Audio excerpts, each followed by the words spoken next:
Hi, coming to you from the state capitol in Olympia, I'm State Representative Roger Goodman, representing the 45th Legislative District, which includes Woodinville, Duval, Sammamish, Kirkland, and Redmond. First of all, thank you for the opportunity to serve you. It is a great privilege. So we're here in the state capitol in the middle of June, and it shouldn't have to be that way, because we should have finished our business by the end of May. But we are now in a stalemated situation between the House and Senate over our state budget, principally over how we're going to fund our public schools. We're in a crisis right now because within the next 2 weeks, if we don't break the impasse on the budget, in an unprecedented situation, the government will shut down. This means that people will not receive benefit payments, people will not receive salary checks, state parks will close, hunting season will be canceled. Basically, a lot of government functions will cease. I'm really frustrated because over the course of the regular session of the legislature, we considered a lot of other bills not related to the budget that did not pass and that we still have time to work on in the next year or future years.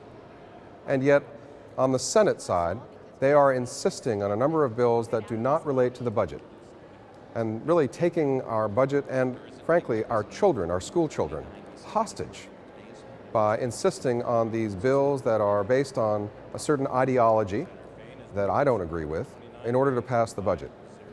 This isn't fair. To me, they're ripping an ugly page out of the DC playbook and holding our legislature and the people of Washington hostage as well.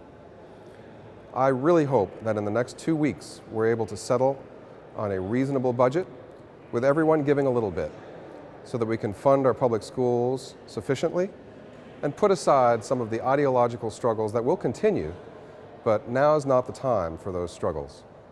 There are some bills pending that would punish teachers, that would punish injured workers, that would put unreasonable limits on government services, that have nothing to do with what we're trying to do now to solve the budget crisis. And so I sit in the House chamber, and I'd like to have my life back as well, but meanwhile, your lives may be affected. An unprecedented government shutdown. I can't even contemplate this. I never thought that the virus from Washington, D.C. would affect our Washington. As we try to bring this crisis to a close, I want to hear from you. We have scheduled a special telephone town hall meeting for June 19th at 6 p.m. and you're receiving instructions on how to dial in. I want to hear about your concerns and your questions, and I want to share with you the frustrations that we have here in trying to solve the budget problem.